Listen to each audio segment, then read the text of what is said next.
G'day guys, Mac with the Outer Circle. In today's episode, we're going to be looking at two of the Primarchs and comparing them stat for stat, point for point. Because I feel that, well, having played Vulkan in a game recently, and having also seen Ferrus in that game recently, well, I got to see firsthand the incredible gulf and power discrepancy between the two Primarchs. Now, I am fine with power discrepancies between Primarchs, first of all, before we go any further in the video. I think that as long as it's thematic or appropriate, it is fine to have a power discrepancy. The thing is, though, that the points values need to reflect this upon the tabletop. And also, there needs to be some common sense applied to, the way that weapons are, utilized. For example, you can't have regular Thunderhammers on regular Terminators, all the way up to Ferrus being brutal weapons, and then when Vulkan has a hammer, it's not. So we're going to look a little bit at what's the common sense here, and we're also going to look at just stat for stat, what the hell is going on between the two Primarchs, because I think this is not just an example of bad rules writing, because it's very easy to throw that around. But I want to explain it sort of in depth, and I want to ask the question, at what point do the people who wrote this take some responsibility for the terrible writing and not trying to fix a problem like this? Because I think there is such a discrepancy between the two that one really has to ask the question, is this a professional product, and are people not ashamed of the quality of product they spat out? And whilst I do understand it's quote-unquote a game, it doesn't matter in the scheme of real life and all of those sort of arguments, that whole appeal to, it's not important. Let's understand that we've also paid many hundreds to thousands of dollars per person for this product, and I think that it's a reasonable thing to want that product to perform as expected. Anyway, enough of the preamble, let's get into it. So, I picked these two Primarchs in particular because, like I said, recent experience with them. But you can also see that points for points, these two guys are the same, both coming in at 465 points. So I think pretty valid comparison. Movement, Ferrus takes it with a movement of 8.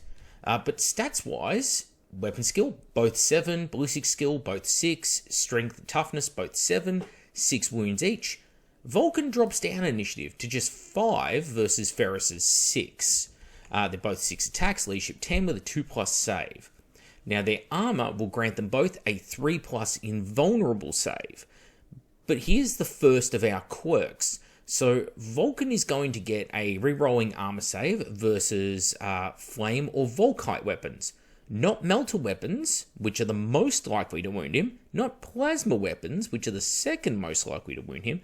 But specifically flame and volkite weapons. And flame weapons in the current game are, well, basically terrible. We also have an interesting situation here where Vulkan, who typically will move around with Fire Drakes, a elite Terminator unit on the tabletop, does not have the heavy special rule, but his Terminators do. This means that because not all models in the unit have the rule, in the case of heavy, his Terminators will actually lose their ability to re-roll their armor saves versus template weapons, which is kind of a big deal here. This is in marked contrast to Ferrus, who is actually heavy, so when he's with his Terminator bodyguard, they retain the heavy special rule. So they get the positives as well as the negatives. In Vulkan's case, they get just the negatives of having the rule. And absurdly, Vulkan's movement 7, but Ferrus, who is quote-unquote heavy, is movement 8. So already we are just into the very first line. We've got identical armor values, and yet for some reason one of the Primarchs is faster. He also is faster when he swings his weapon in close combat. In addition to that, the Medusan Carapace, although it's not going to give you an advantage when it comes to re-rolling armor saves versus Volkite or flame weapons, being heavy means that any template weapon, which by definition is going to include all flame weapons, is going to be a re-rollable armor save anyway for Ferrus. But unlike Vulkan, he's going to get boosted resilience here versus Vindicators, Medusas, versus Scorpius, any of these sort of vehicles. So very, very handy for Ferrus. Now let's get into the war gear. So we'll start out with Vulkan here, because his hammer, Dawnbringer, it's the very next thing on the menu. So his main weapon is going to be a Strength 10 hammer. Now, it's mastercrafted, which we would expect from the salamanders, but it's two-handed. Now, you look at that miniature, you look at the size of the hammer, and you tell me, what do you think about Vulkan? What do you think that hammer looks like? And remember I said, let's apply some common sense here. That is clearly not a two-handed hammer. Although it has a long handle, that is a one-handed hammer. It's a very short neck, large hammerhead. The grip, although it's big enough for two hands, is very, very short. Comparatively, look at Ferrus Manus and his two-handed hammer and how that is held. Just an interesting thing to point out, because in the case of Ferrus Manus, his is not a two-handed weapon, but Vulkan's is. So Vulkan won't actually gain an additional attack for if he had a pistol weapon. Not that he does. Oh, yes, he does. It's called the Furnace Heat, and it's the next weapon on his list, but we'll get to that. So Vulkan is stuck at the 6 attacks. Now, he has Armor Bane. Handy, but he is Strength 10, so I don't think there's a vehicle in the game that he isn't glancing on a 4+ regardless. So it's a 50-50 whether you hurt vehicles just in the first place. It's pretty much a certainty, not always, because luck does play into it, that the Armor Bane's going to go off, and it's instant death. Okay, now, Ferrus Manus, on the other hand, is going to be wielding Forge Breaker. Now, Forge Breaker being Strength 12, he doesn't need the 2d6 armor pen. He can roll double ones and still get a glance on a Land Raider. So, that's a start. It's Mastercrafted as well. Fair enough. His Primarch weapon. Exoshock 3+. So, if it causes a penetrating hit, I believe Exoshock is you roll another d6 on a 3+, essentially causes another hull point or another penetrating hit. But the big kicker here is he is Brutal 3. So now you have to weigh up what is more efficient. Instant Death on Strength 10 or Brutal 3 on Strength 12. So in the game, the highest average toughness in the game is about 5.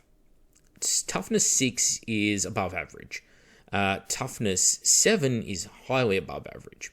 So Toughness 6, which includes everything up to a box dreadnought, includes many battle automata in Mechanicum. Again, very few things at a Toughness 7. Well, because of this, Strength 12 is functionally instant death anyway in most situations. It's only when you're facing multi-wound units that are Toughness 7 and Toughness 8 that Vulkan's weapon is going to become handy. But the problem is units like the Primarchs, they are Eternal Warrior, so it's going to have no effect versus the very sort of demographic that you want to be throwing a Primarch at, their counterpart. Now, in the case of Forge Breaker, the Brutal 3, I don't think people understand what a force multiplier Brutal is in the game.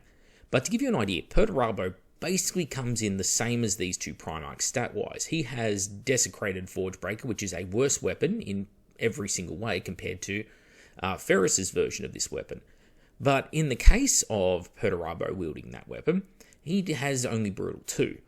And when playing these three Primarchs with almost identical stats against Leman Russ, it became Leman Russ absolutely murdering Vulkan, no worries at all. Vulkan's just able to take a bit of a hit because of the 3+ invulnerable.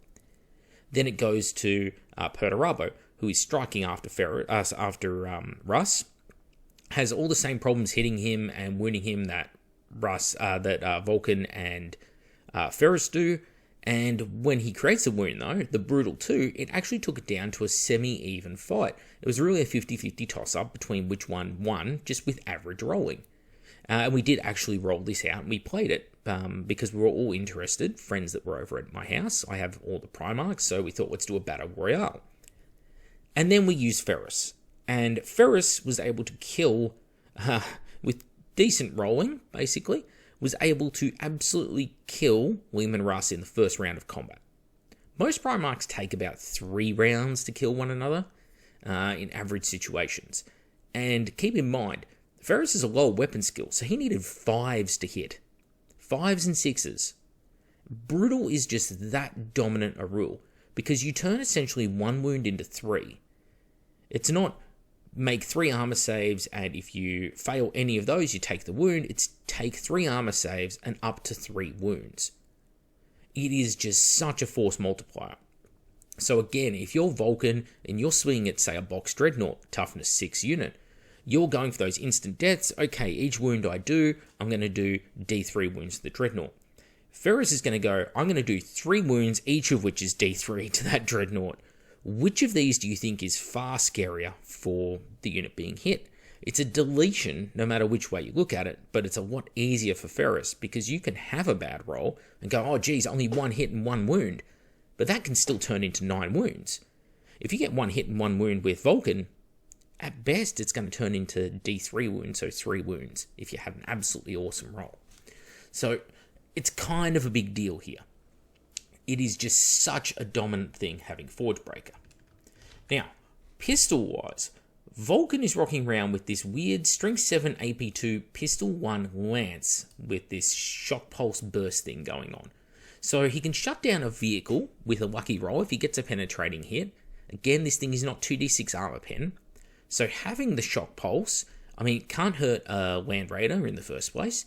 It can just glance the front armor of an armor 13 vehicle, so that's not going to do anything. So you're hunting armor 12 units and praying for 6s and getting a lucky penetrating hit in order for that Shock Pulse to actually work and shut down the vehicle.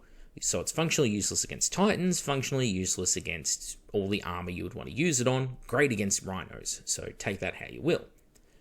Being a burst weapon, if this weapon inflicts a hit, instead of 1 hit being inflicted, it inflicts a number of hits equal to the number in brackets as part of the rule. So basically, you rolled a hit, I hit, I get D6 hits, essentially, is how it works.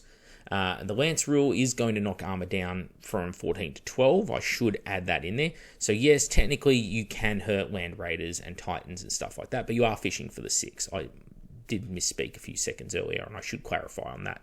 Apologies to the viewer.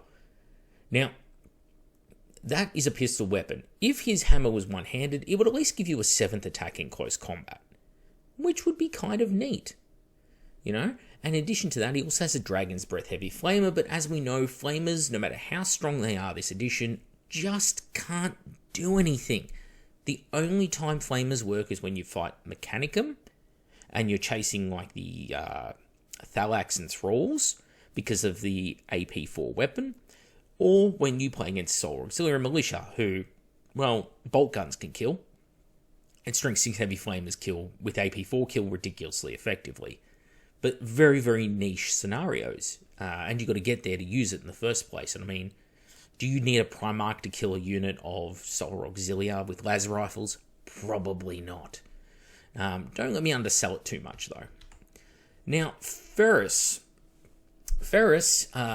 well, he comes with a Mastercrafted Plasma Blaster, a Mastercrafted Graviton Shredder, a Heavy Flamer, and a Grenade Harness.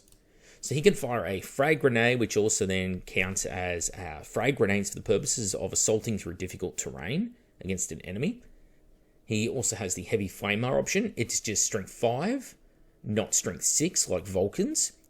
And he has the Graviton Shredder, which is a fantastic way of knocking wounds off vehicles and monstrous creatures. And he has the Plasma Blaster. And of course, he's got Firing Protocols 3, so we can use 3 of these weapons at once. Vulkan does not have Firing Protocols.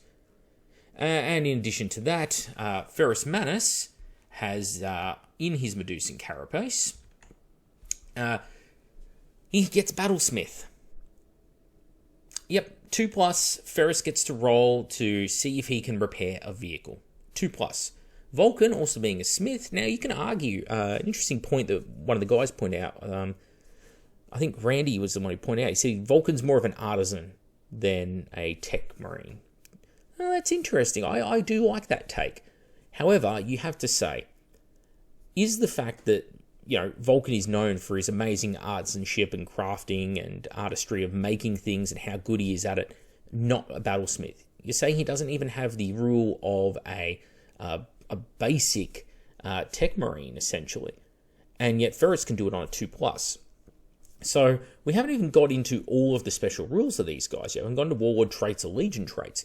And we already have Ferrus firing 3 weapons a turn, all of which are excellent weapons compared to Vulkans. We have Ferrus with a close combat weapon which completely and utterly dominates just anything in the game. Like, he's a Primarch who nominally is mid-tier, and he will beat almost all of the quote-unquote high-tier close combat Primarchs like Angron, Sanguinius, Fulgrim. They all die to him. And if they don't die to him, it's close. It's really close. And it's only because they've got so much attacks at a higher weapon skill that they're able to skate by. He's just brutally strong, Ferrus. And also Ferrus is faster, has rerollable armor saves against all blast and template weapons, doesn't strip his unit of the ability to reroll their saves versus blast and template weapons, and has a higher initiative. These units are the same points. Now, let's go into those Warlord traits. So in the case of Vulkan, you're going to give your whole army Stubborn. Okay, now one of the existing Warlord traits for the Salamanders is +1 leadership versus your morale checks pinning, and you're going to get Ignores Fear 1, which is really good.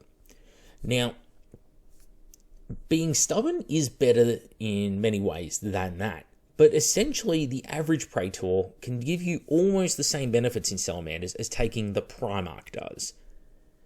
So it's a wash as to what you prefer, and if your army is not heavy on infantry who need to make morale checks, then it's not really an issue for the Salamanders. Conversely, Ferrus Manus Warlord trait, he's going to give every single Legiones Astartes infantry in his army Feel No Pain 6+, built in. Just doesn't stack with any other versions that they may have already. So if they've already got a 5-up Feel No Pain, you're going to use that.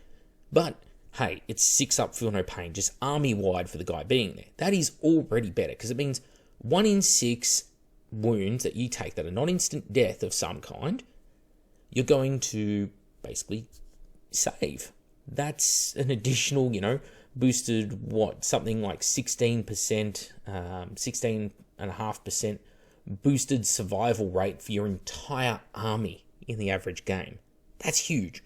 In addition to that, he's going to give all of your vehicles It Will Not Die 5+, which is one of the things that you can actually boost because you can take items of War Gear as the Iron Hands that will give you additional +1 to that. So you have It Will Not Die 4+ essentially on all of your tanks. So on a 4+, you gain back hull points you've lost previously in the battle at the start of each turn.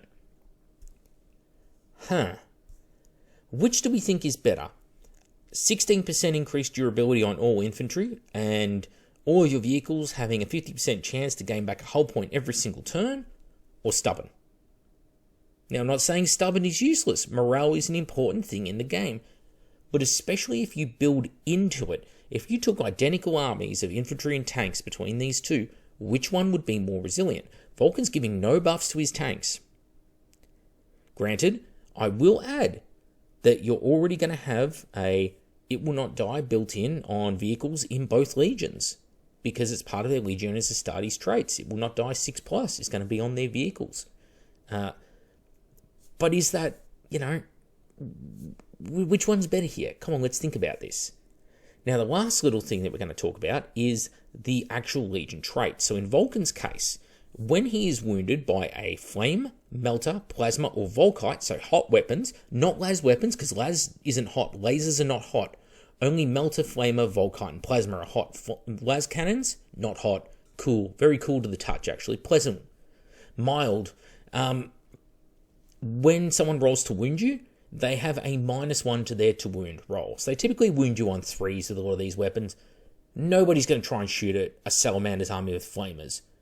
Like, they will just avoid shooting you with flamers. In fact, people will shoot you with pistols if they have the option because they know that it's silly to try and shoot Salamanders with flamers. Now, in the case of Vulkan, it's going to be basically 3s to wound with las weapons. It's still going to be 2s to wound. Most las weapons are strength 9. Oh, they're not hot. Melter weapons, they're going to be 3s to wound him normally. They're going to go to 4s to wound him. That's okay. that's kind of it. It's okay. Whereas in Ferrus's case, it's -1 to the strength of all weapons. Now, this has a very drastic effect because weapons that previously could hurt a toughness 7 Primarch, weapons that can still hurt Vulkan, even with the -1 to your roll, such as strength 4 weapons, they can't hurt Ferrus. And of course, the majority of the weapons in the game are strength 4. This is shooting specific, of course, but essentially it means that Ferrus Manus is immune to bolt guns. He's immune to flamers, except for the Salamander's boosted flamers. And I mean, good luck. He's going to have a 2+ rerollable against those, and you're winning on 6s.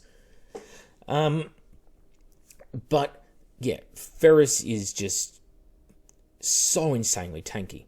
So I have to ask, at what point do the writers of the game take responsibility for their actions here? At what point do we say, these are not identical? And how do you even begin to look at balancing this? Because it's all good and well for me to say, this is clearly unbalanced, but is there a solution? Do I have a thought here? And I do. The first thought would be removing Brutal 3 from Ferrus, at the minimum change down to Brutal 2, if not just getting rid of it entirely. Brutal as a rule does not work in 2.0. It becomes a crutch rule. Everyone leans on it. And any unit that has Brutal, typically the Brutal weapon will be the one that gets picked. Thunderhammer's perfect example. How many Terminators with Power Fists and Chain Fists do you see rocking around in 2.0? Not that many. But how popular did Thunderhammers become? Stocks in Thunderhammers went up overnight when the release of 2.0 happened. And in Ferrus Manus' case, Brutal 3, he's hitting harder than he hits as hard as a Contemptor Dreadnought, but 3 strength higher. No, there is no way on Earth, there is no planet where these both are 465-point models. And so I have to ask the question, what do the writers have to say? What is your excuse for this happening? On what level do you think that this was an acceptable state to release the rules for these 2 units in? Because this does not require playtesting. This takes you looking at it to realize there is issues. When one Primarch has 4 ranged weapons, he can fire 3 of them at a time, can heal vehicles on a 2+, he moves faster, he swings faster in close combat, he also has a servo arm, you're never going to use it, but he has it. He has a better melee weapon that does 3 times the damage of the other guy's melee weapon, also does it at a higher strength, and he has resilience against all strength 4 weapons in the game, and gives his army multiple boosts to their resilience, and that's all the same points. I'm sorry, I just think this is beyond negligent rules writing, and I just feel that this sort of thing needs to be called out. This is not acceptable. Not for a paid-for system, where we have invested our finances into the miniatures and into the game and the rules themselves. It's not been FAQ'd, it's not been fixed, it's not been changed in any way, and, like I said, it goes against common sense. You look down at these 2 Primarchs now, are they so differently armoured that you have to say, well, Ferrus is definitely in the heavier armour? The guy has exposed arms. Yeah, okay, the bottom half of them are metal, but the top half definitely aren't. Vulkan is completely armoured up. Same armour save, but Ferrus gets that reroll versus all blasts and templates. Or Vulkan literally swinging the hammer one-handed. 2-handed weapon. Why is he initiative 5? If Vulkan's only in power armour and that's why it's not heavy, even though you could make the argument for breaching armour, if he's only in power armour and that's why it's not heavy, then why is he move slower? Why is he slower at swing in close combat? How come Ferrus Manus isn't unwieldy, swinging last in close combat with the hammer? Oh, it's just that well made. For some reason, when it goes to Perturabo, he swings last in close combat. Is it a writer's bias? Is it a carryover from Heresy 1? Was it a change made to one or the other of these Primarchs last minute in the rules writing? I don't know the answer. But it fails the test on so many levels. And of course, because Ferrus is in heavy armor, you're probably going to have him with Morlocks or a Legion Command Squad or Terminators of some kind. They are going to retain their heavy rule and get their reroll versus blast and templates. Vulkan is going to be with a unit of Fire Drakes. No 2 ways about it. It's the smartest unit to put him with. and they're his bodyguard in the lore. They are the best Salamanders melee unit by far on the tabletop. And yet they're going to lose their rerolling armor saves versus blast and templates. This is a huge deal here when it comes to the gameplay value of these units.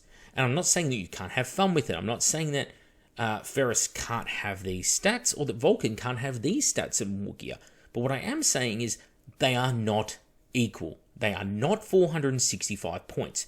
This is a travesty, and this is not the only situation where this has occurred in Horus Heresy 2.0. We have this basically amongst multiple Primarchs. The other two really, really big victims of this, the first one, is going to be Sanguinius. Hands down, he is so bad in Heresy 2. There's no other way to put it. I feel sorry for Blood Angel's mains, people who live and breathe Angel. Sorry, he's just awful. And he actually will lose close combat against most Primarchs. Definitely the weapon skill 8 ones, but also a lot of the weapon skill 7 ones. Because he sucks. And then the other one who kind of suffers is Fulgrim Transfigured, the giant serpent Fulgrim, who is just so expensive, and yeah, he's worse, arguably, than regular Fulgrim in every single way. But yeah, anyway, that's it for me. I'm Mac with the Outer Circle. I want you to write your thoughts in the comments below, and please tell me what you think. Do you think, oh, Mac, it really is a nothing issue, despite the hundreds and hundreds of dollars that have been paid for this hobby and playing this army? Just don't worry about it. The writers deserve to put out mediocrity, and you should take it on the chin. Of course, you're free to make that comment. I would advise against it, but you're free to make that comment. And what do the rest of you think? How would you fix this situation? Anyway, I'm Mac with the Outer Circle. Thank you all for watching. I'll catch you on the next episode.